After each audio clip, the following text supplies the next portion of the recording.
हम लोगों को हमारा बर्थडे याद है, लेकिन हमारे असली भगवानों का बर्थडे याद नहीं है। इसलिए हम लोगों को जागना होगा। जो पॉलिटिकल जो लीडर है, जिनको हम लोगों ने पार्लियामेंट में, लोकसभा और विधानसभा में जीता कर भेजे हैं, उन्हीं के हाथों से छीनने से रोकर हमारे क्षेत्र की लगातार जमीनें छीनी जा रही है। आज हसदेव जंगल का देखिए, आज मणिपुर का देखिए, उसी तरह हमारे राजस्थान के अंदर घाटोल में, जगपुरा में सोने के नाम पर भी जमीन को छीना जा रहा है। इसका इतना बड़ा षड्यंत्र हमारे साथ में खेल हो रहा है। इसलिए आपसे मैं कहना चाह रहा हूं कि हम लोगों को जितना हो सके उतना जल्दी देश भर के आदिवासियों को सांस्कृतिक शुद्धिकरण और वैचारिक एकीकरण के माध्यम से हम लोगों को एक मंच पर आना होगा। यदि हम एक मंच पर नहीं आए तो ये लोग हमें टुकड़ों टुकड़ों में बांटकर हमारे समाज को खत्म करने की जो पॉलिसी है उसमें कामयाब हो जाएंगे।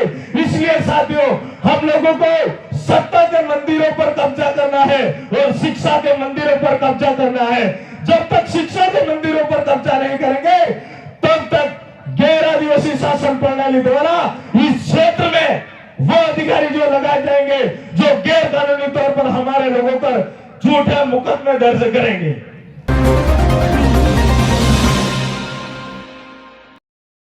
कुसुम टोला में आयोजित की जा रही है। इस मौके पर मैं हमारे आदिवासी समुदाय के महामानव क्रांति सूर्य धरती आबा भगवान बिरसा मुंडा जी को नमन करना चाहूंगा। साथ साथ ही डॉक्टर बाबा साहब भीमराव अंबेडकर को संसद नमन करना चाहूंगा। हमारे आदिवासी समुदाय के क्रांतिकारी जयपाल सिंह मुंडा जी को संसद नमन करना चाहूंगा। और हम लोग जिस भील प्रदेश टेरिटरी से आते हैं, उस भील प्रदेश टेरिटरी में लंबे समय तक जो आंदोलन चला, हमारे आदिवासी समुदाय के भगवान कंटे भील को भी संसद नमन करना चाहूंगा। आज इस मौके पर हमारे साथ में राजस्थान से आदरणीय बहन बबीता गच्छेव, जो आपके झारखंड की बेटी एवं हमारे भील प्रदेश की बहू है, उनके लिए आप सभी जोरदार तालियों से स्वागत कीजिए। साथ में ही सामाजिक कार्यकर्ता परसुम जी मसार का भी जोरदार तालियों से स्वागत कीजिए एवं हमारे आदिवासी परिवार के फाउंडर मेंबर आदरणीय हीरालाल जी दामादर का भी जोरदार तालियों से स्वागत कीजिए। साथियों, इस मौके पर मंच पर उपस्थित तमाम हमारे समाज के शुभचिंतक क्रांतिकारियों के लिए एक बार जोरदार तालियों से स्वागत कीजिए साथियों। और इस कार्यक्रम में यहाँ के समस्त आयोजक कमेटी को भी क्रांतिकारी जोहार करना चाहूंगा एवं आप सभी अपना कीमती समय निकालकर इस कार्यक्रम में उपस्थित हुए, उसके लिए आप सभी को भी धन्यवाद जोहार करना चाहूंगा। साथियों, ये बहुत ही खुशी का दिन है कि आज 232 जन्म जयंती हम लोग मना रहे हैं। यानी कि इस देश में सभी का जन्म जयंती सरकारी दफ्तरों के अंदर मनाया जाता है, लेकिन हमारे समाज के जितने भी क्रांतिकारी थे उन क्रांतिकारियों की जन्म जयंतियां, यानी कि आज की तारीख में हमारे जो नवयुवक मनाते हैं जन्म जयंती को बर्थडे के तौर पर, हम लोगों को हमारा बर्थडे याद है, लेकिन हमारे असली भगवानों का बर्थडे याद नहीं है।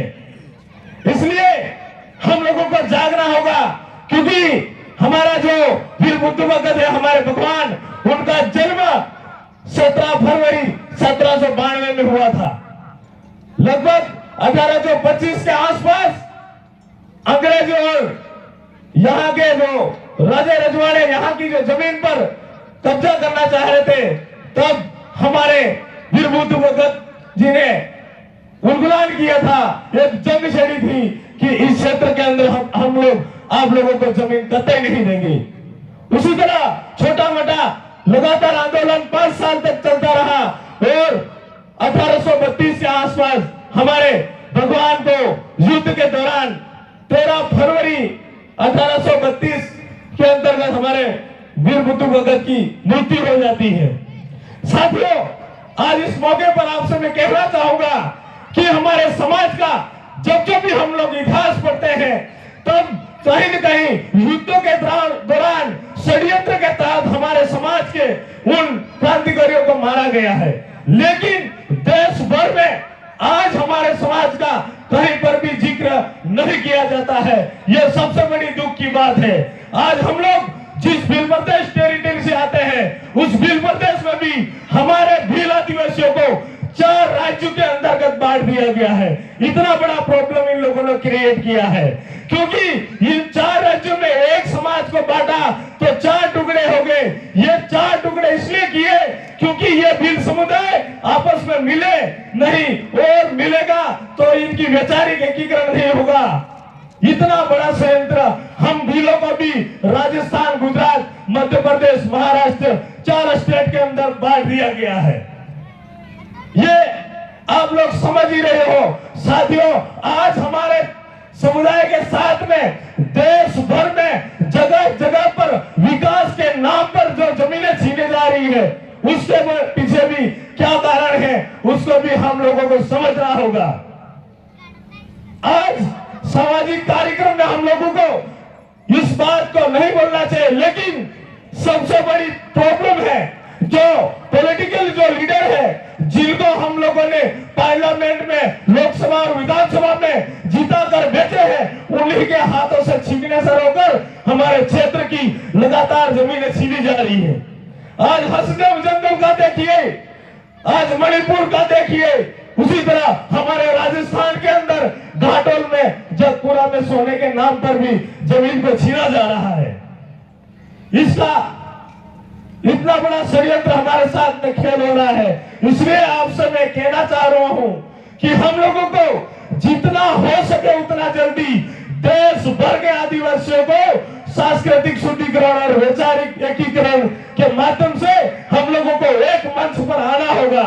यदि हम एक मंच पर नहीं आए तो ये लोग हमें टुकड़ों टुकड़ों में बांटकर हमारे समाज को खत्म करने की जो पॉलिसी है उसमें कामयाब हो जाएंगे। इसलिए साथियों, हम लोगों को सत्ता के मंदिरों पर कब्जा करना है और शिक्षा के मंदिरों पर कब्जा करना है। जब तक शिक्षा के मंदिरों पर कब्जा नहीं करेंगे, तब तक गैर आदिवासी शासन प्रणाली द्वारा इस क्षेत्र में वो अधिकारी जो लगाए जाएंगे जो गैर कानूनी तौर पर हमारे लोगों पर झूठे मुकदमे दर्ज करेंगे।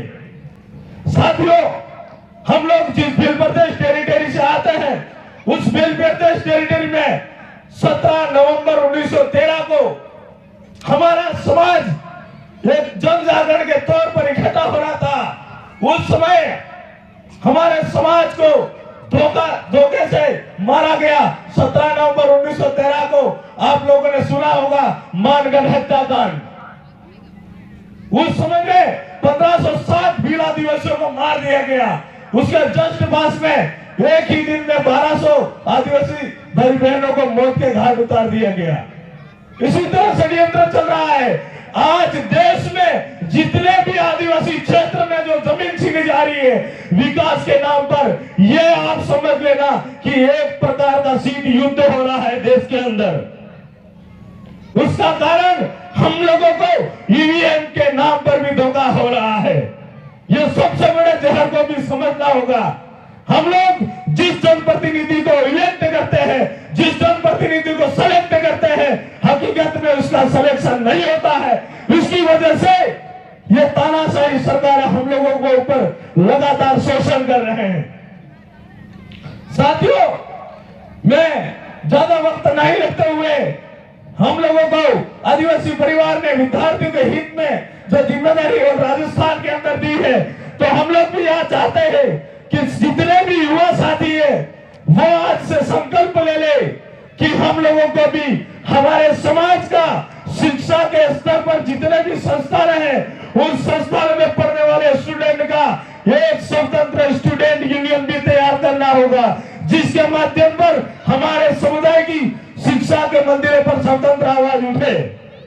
ये बहुत जरूरी है, क्योंकि हम लोगों ने आज तक हमारा घर नहीं बनाया, हम लोगों ने हमारा सिस्टम लॉन्च भी किया, लेकिन कहीं न कहीं हमारे इस सरकार ने गद्दारी की, जिसकी वजह से आज समाज की हालत ये। तो साथियों, आप सबने मुझे बोलने का मौका दिया। एक बार पुनः भील प्रदेश की तरफ से आप सभी को क्रांतिकारी जोहार, धन्यवाद देना चाहूंगा। जय जोहार, जय आदिवासी, जय भील प्रदेश, जय संविधान।